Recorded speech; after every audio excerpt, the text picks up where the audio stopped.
que le syndicat n'a pas main mise sur cette institution? Parce que les industries nous attendent rapidement, puis qu'on peut payer notre prêt bourse plus rapidement que d'autres qui sont comme la criminologie, ou est-ce qu'ils ne peuvent pas, eux, facilement, parce qu'ils sont payés à des salaires médiocres. Mais bon, ça, c'est un autre débat.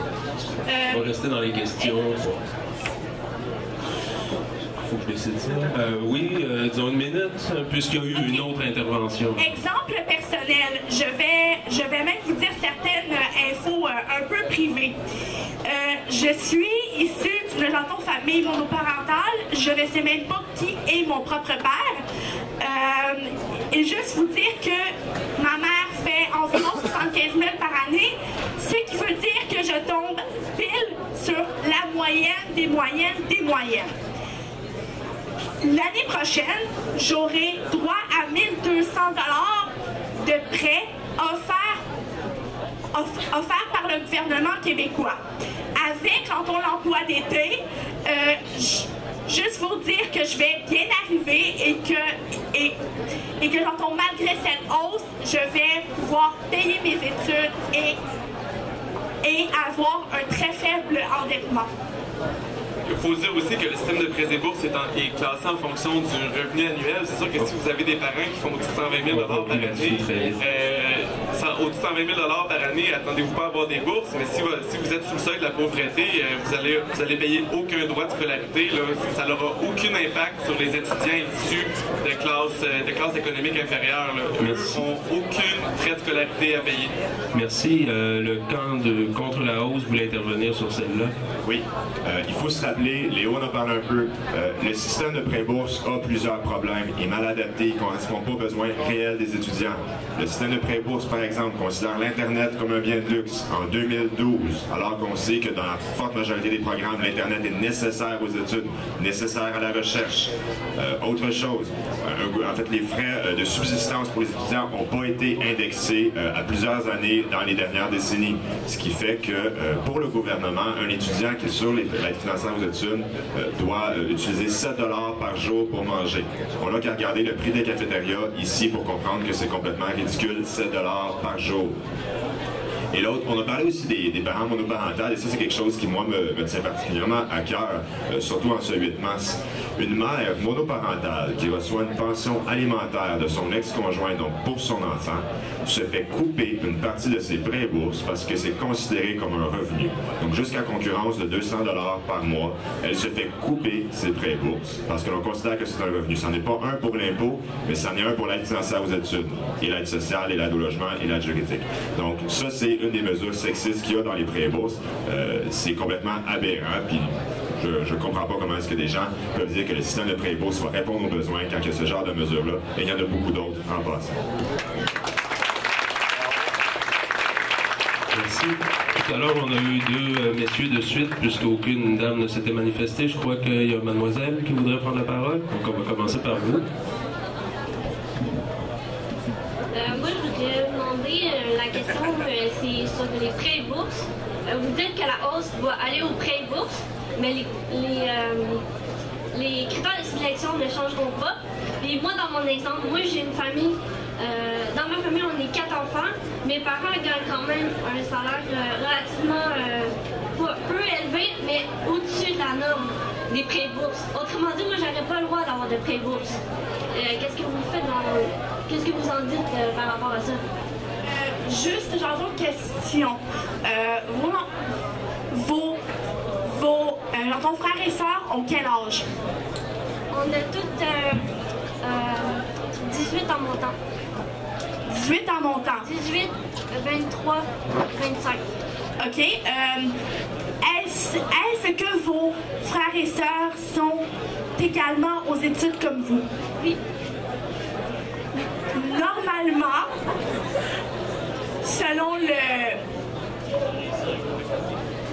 selon vos feuillets, vous devriez tous avoir accès à ce montant-là parce que les prêts bourses tiennent compte des besoins faits par les familles nombreuses. Il faut comprendre ici que même si on est 4, 6, on est très nombreux comme enfants dans ma propre famille, mon frère, ma soeur et moi sommes éligibles au système de prêts et bourses. J'ai droit, mes parents gagnent environ un salaire annuel de, j'ai pas droit au chiffre, mais mettons que c'est un peu moins de 50 000 par année. Disons que c'est un peu en dessous de la moyenne. Pour un couple qui est encore à deux et encore marié.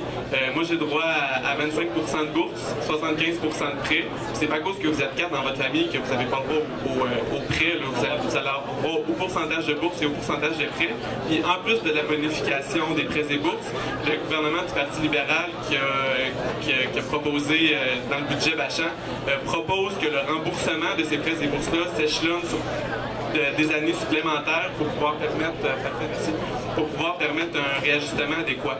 Puis il faut dire aussi que oui, une partie du financement va dans les prêts et bourses, mais dans ces prêts et bourses-là, quand tu vas te rendre à l'université, une partie du financement va aussi à rendre ton diplôme compétitif sur l'échelle nord-américaine pour que tu puisses te trouver un bon emploi puis pouvoir concurrencer avec les travailleurs étrangers ou canadiens qui viennent d'appliquer sur le même poste que toi. Donc, est-ce que l'autre camp veut intervenir? Je pense qu'on a ici un bel exemple. C'est quoi les impacts concrets de l'augmentation des frais de scolarité sur la vie des gens? Parce qu'au-delà de toutes les statistiques qu'on a énumérées depuis le début du débat, il y a des gens comme nous autres qui ont de la misère à arriver à la fin du mois. Il y a des familles de la classe moyenne qui ont de la misère à arriver à la fin du mois. Je pense qu'au lieu de prendre la chance de perdre ne serait-ce qu'un étudiant sur les bancs d'école universitaire pour aller récolter quelques millions de dollars, je pense qu'on devrait faire le choix de l'éducation abordable. Parce que moi, je pense que l'éducation, ça devrait être le dernier endroit où le gouvernement irait grappiller pour aller chercher des sous. Je pense qu'il y a bien d'autres endroits où avant, on peut aller chercher de l'argent si on veut vraiment réinvestir dans le système d'éducation québécois. Puis comme on l'a expliqué tantôt, le programme de prêts et bourses est criblé de problèmes. On l'a vu ici, on a des gens, des familles nombreuses qui ne sont pas admissibles aux prêts et bourses. Je vais donner un dernier exemple. Quand on a une famille qui gagne 60 000 de revenus avec un enfant, le gouvernement du Québec considère que cette famille-là devrait donner 6 000 par année à son enfant, soit environ 10 de son revenu. Inutile de vous dire que c'est totalement impossible. Donc nous, à la Fédération, on a été voir le gouvernement, on leur a demandé qu'est-ce qu'on fait si l'étudiant, sa famille ne lui donne pas, par exemple, cet argent-là. Mais ce que répond le gouvernement du Québec, c'est poursuivez vos parents. Allez devant la cour, parce qu'en fonction du code civil, vos parents sont obligés de vous donner de l'argent. Mais ça, moi, je pense que ça n'a pas de bon sens. Je pense qu'on ne devrait pas obliger des étudiants à poursuivre leurs parents. Je pense qu'il faudrait réviser les critères du programme de prêts et bourses, puis s'assurer que l'éducation est abordable. Ça, je pense que c'est un choix beaucoup plus intelligent.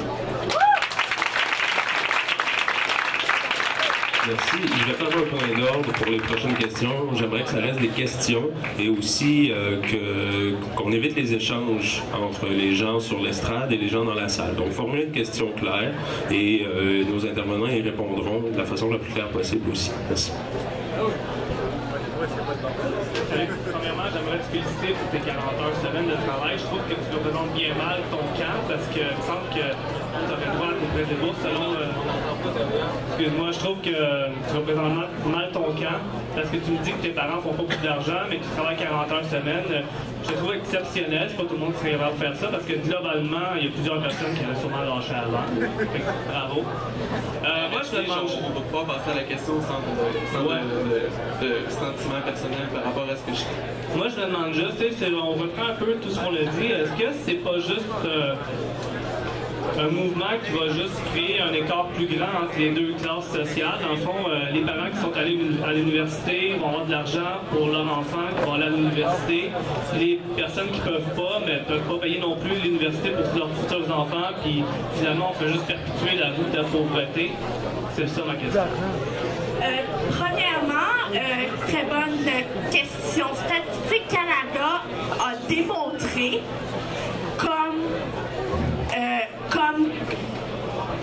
Statistique Canada a démontré comme quoi que ce sont l'encouragement des parents qui est le plus gros facteur familial par rapport à la fréquentation universitaire et non le portefeuille. D'ailleurs, j'ai un très bon exemple, ma mère. Ma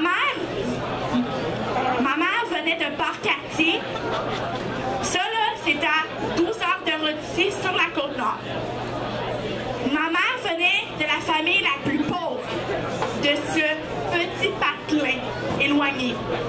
Elle a pris sa valise orange le 24 juillet 1977 et l'entend débarquer à Montréal. son travail, elle a pu faire un certificat en comptabilité à l'UQAM.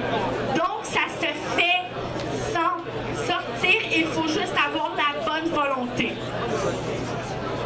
Je tiens à répondre personnellement aux intentions sentimentales de la personne qui vient de poser la question. Si je travaille 40 heures par semaine et que j'ai 4 emplois, c'est justement pour avoir de l'expérience connexe pour pouvoir obtenir un emploi ici au Québec sans que je puisse concurrencer avec des étudiantes étrangères qui ont une licence infirmière auxiliaire ou préposée aux bénéficiaires ici qui ont par un diplôme plus valorisé que le mien vont se voir obtenir l'emploi avant moi. Si j'ai 4 emplois et tout, je ne fais aucunement appel à ce que le monde travaille 40 heures par semaine. Moi, je suis moi-même hyperactif.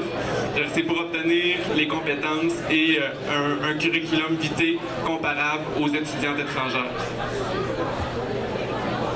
Merci. Messieurs, de l'autre côté. Oui. D'ailleurs, donc, premièrement, je tiens à spécifier que la première cause de décrochage scolaire à l'université, c'est les raisons financières, c'est les motifs financiers. Donc, on dit qu'on veut lutter contre le décrochage au primaire ou au secondaire, mais c'est certainement pas en haussant les frais de scolarité qu'on va lutter contre le décrochage à l'université, on va l'encourager.